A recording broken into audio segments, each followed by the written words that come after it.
আসসালামু আলাইকুম। আমরা বাজেট সেগমেন্টে কিন্তু প্রচুর হেডফোনের রিভিউ করার রিকোয়েস্ট পাই, কিন্তু আমরা এখন পর্যন্ত ভালো কোনো হেডফোনকে ফিচার করতে পারিনি বা রিভিউ করতে পারিনি। এটা 2, 3, 4 হাজার টাকার প্রাইস ব্র্যাকেটে অ্যাঙ্কার ভোর্টেক্সে রিভিউ করেছিলাম।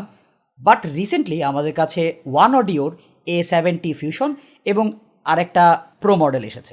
A70 ফিউশন এই হেডফোনটা $45 থেকে $50 কাছাকাছি প্রাইস। সো বাংলাদেশি টাকায় 4 থেকে 4.5 কিংবা 5,000 টাকার কাছাকাছি প্রাইসে পাওয়া যাবে।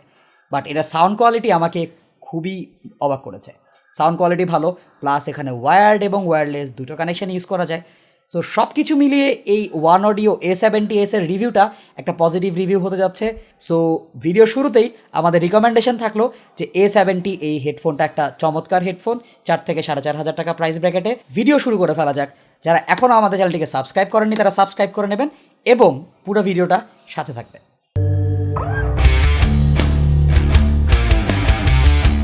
আমাদের চ্যানেলে বাজেট সেগমেন্টের হেডফোন রিভিউ করার জন্য প্রচুর রিকোয়েস্ট আসে, কিন্তু এই রেঞ্জে তেমন কোনো ভালো হেডফোন আমরা পাইনি। আমরা অ্যাঙ্কার ভোর্টেক্স রিভিউ করেছিলাম, সেটা 5,000 টাকার মধ্যে বেশ ডিসেন্ট একটা অফারিং ছিল, কিন্তু মার্কেটে ব্লু ডিও টাইপের জিনিসপত্র দিয়ে ভর্তি। দুই একটা মডেল বেশ ভালো থাকলেও আনফর্চুনেটলি ম্যাক্সিমাম মডেলই খুব একটা স্যাটিসফাই করতে পারেনি। বাট Oneodio এর নাম বেশ শুনেছি, অ্যামাজনে এদের রিভিউ দেখেছি প্রচুর ভালো। আমাদের হাতে আজকে রয়েছে A70 ব্লুটুথ এবং ওয়্যার্ডভাবে ইউজ করা যাবে এই হেডফোনটি, যেটার প্রাইস অ্যামাজনে $45। এটা অ্যারাউন্ড $40 থেকে $50 মধ্যে বিভিন্ন জায়গাতে পাওয়া যায়। Oneodioর অফিসিয়াল লিঙ্ক আমাদের ডেসক্রিপশনে দেওয়া থাকবে, সেখান থেকেও আপনারা পারচেস করতে পারবেন।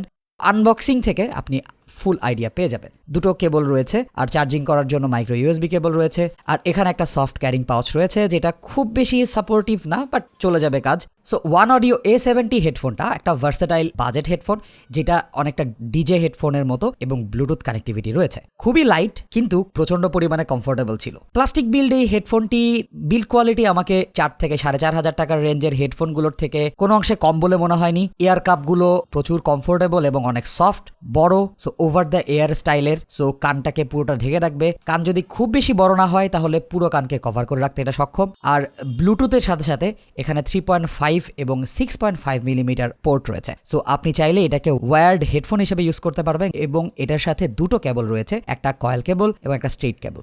সো আমি এই হেডফোনটা ব্লুটুথ দিয়ে ইউজ করেছি এবং ওয়্যার্ড দিয়েও ইউজ করে দেখেছি, বাসার ভেতরে ইউজ করেছি এবং বাসার বাইরেও ইউজ করেছি। সব রকম সিনারিওতে এই হেডফোনটা প্রচুর কমফোর্টেবল ছিল। যদিও এর এয়ার কাপটা আমাদের দেশের গরমে একটু হালকা কান ঘামিয়ে ফেলবে, বাট এটা আসলে এই বাজেট রেঞ্জের সবগুলো হেডফোনে সেম সিচুয়েশন। আর ক্লোজ ব্যাক হেডফোনগুলোতে এয়ার সার্কুলেশন একটু কম থাকে, সো এটা একটু মেনে নিতে হবে। সো যেহেতু ব্লুটুথের কথা বলছিলাম, এর ব্লুটুথের মাধ্যমে ইউজ করা অবস্থাতে এখান থেকে মিউজিক প্লেব্যাক টাইম পেয়েছি প্রায় 23 ঘন্টা, খুবই ভালো। আর এই হেডফোনটাকে চার্জ দেওয়ার জন্য অবভিয়াসলি মাইক্রো ইউএসবি পোর্ট আছে। এটা এখন অবশ্যই একটু ডাউনসাইড বলবো, বাট ইট ওয়াজ ওকে। এর বিল্ড কোয়ালিটি এই প্রাইসের সবগুলো হেডফোনের থেকে খুব বেশি ভালো বলবো না, আবার খুব বেশি খারাপও বলবো না। পুরো হেডফোনটার বিল্ড কনস্ট্রাকশন প্লাস্টিকের, বাট ওই হেডব্যান্ড ফ্রেমের মধ্যে মেটাল রয়েছে, রোটেশন করা যায়, নর্মাল সুইভেল আছে এবং পুরো ফ্ল্যাট করে রাখা যাবে। এবার এর সাউন্ডে চলে আসি। এই হেডফোনটার সাউন্ড কোয়ালিটি বেশ ভালো লেগেছে আমার। ব্যালেন্স থেকে হালকা ভি শেপড, সো বেজে হালকা এমফেসাইজ আছে, বাট বেজ ক্লিন ছিল। এই প্রাইস ব্র্যাকেটের কোনো হেডফোন থেকে এরকম মোটামুটি ক্লিন বেজ আমি পাইনি। অন্যান্য হেডফোনগুলোতে বেজ বেশি দিতে দিয়ে অনেক ডিস্টরশন করে ফেলে, বেজ অন্যান্য ফ্রিকোয়েন্সির সাথে ব্লিড করে ফেলে, বাট এখানে বেজে একটা খুব ভালো এমফেসাইজ আছে। আর মোটামুটি এই প্রাইস ব্র্যাকেটে যারা হেডফোন কিনতে চান, সবাই একটু ফান টাইপের সাউন্ড পছন্দ করেন, তারা এখান থেকে একটা বোল্ড এবং রোবাস্ট বেজ পাবেন, যেটা অন্যান্য ফ্রিকোয়েন্সির সাথে ঝামেলা করে না। মিড সেকশনটা ব্যালেন্স ছিল, মোটেও পুশ ব্যাক বা লেট ব্যাক বলে মনে হয়নি। বেশ টেক্সচার ছিল, ডিটেইল এবং সিঙ্গারদের গলার কারুকার্য মোটামুটি ভালোই উপস্থাপন করতে পেরেছে। খুব একটা কম্প্রেসড বলে মনে হয়নি, বেশ সেপারেটেড ছিল অন্যান্য ইনস্ট্রুমেন্টগুলোর থেকে। ট্রেবলেও এনার্জি আছে, ট্রেবলটা ক্লিন ছিল, খুব বেশি ডিস্টরশন আমার চোখে পড়েনি। ব্লুটুথ দিয়ে অনেক হাই ভলিউমে ইউজ করে খুব বেশি ডিস্টরশন পাইনি, যেটা পেয়েছি সেটা খুবই মিনিমাল ছিল। এর সাউন্ড প্রেজেন্টেশন আমার কাছে খুবই ভালো লেগেছে। ইনডোর এবং আউটডোর কন্ডিশনে এটা খুব সুন্দর একটা মিউজিক্যাল রিপ্রেজেন্টেশন করতে পেরেছে। পাশাপাশি এর সাউন্ড স্টেজ খুব বড় না হলেও মোটামুটি এভারেজ মানের ছিল, বাট সেপারেশনটা আমার ভালো লেগেছে। এর সাউন্ড সেপারেশন এবং প্রত্যেকটা ইনস্ট্রুমেন্টগুলোর মধ্যে যে গ্যাপ, সেটা বেশ ভালো ছিল। কেউ যদি কেবল লাগিয়ে এই হেডফোন দিয়ে গেম খেলতে চান, তারাও একটা মোটামুটি ভালো রেজাল্ট পাবেন। এই হেডফোনটার ইন শর্ট ভালো দিক হচ্ছে খুবই অ্যাফোর্ডেবল, 4 থেকে 4.5 হাজার টাকা প্রাইস হবে, খুবই কমফোর্টেবল।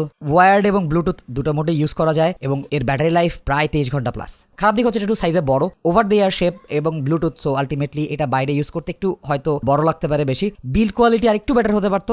আর ওয়্যার্ড মুডে এর কন্ট্রোলটা কাজ করে না, ইনলাইন যে কন্ট্রোলটা রয়েছে রয়েছে হেডফোনে, সো এটা একটা প্রবলেম। বাট মাইক্রোফোন আছে, মাইক্রোফোন আপনি ইউজ করতে পারবেন বোথ মোডে। আর ফাস্ট চার্জিং নেই, চার্জ হতে বেশ সময় লাগে অনেকটা।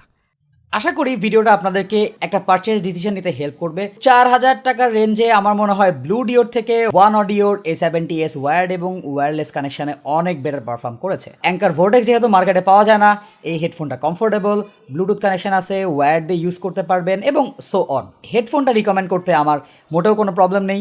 আমাদের ডিসক্রিপশন বক্সে লিঙ্ক দেওয়া থাকবে। আর আমি বাংলাদেশের ইম্পোর্টারদেরকে অনুরোধ করবো যে প্লিজ Oneodioর হেডফোনগুলো মার্কেটে নিয়ে আসেন। সো আজকে এই পর্যন্তই। সবাই ভালো থাকবেন, সুস্থ থাকবেন এবং যারা আমাদের চ্যানেলটিকে এখনও সাবস্ক্রাইব করেনি তারা দয়া করে সাবস্ক্রাইব করে নেবেন। আসসালামু আলাইকুম।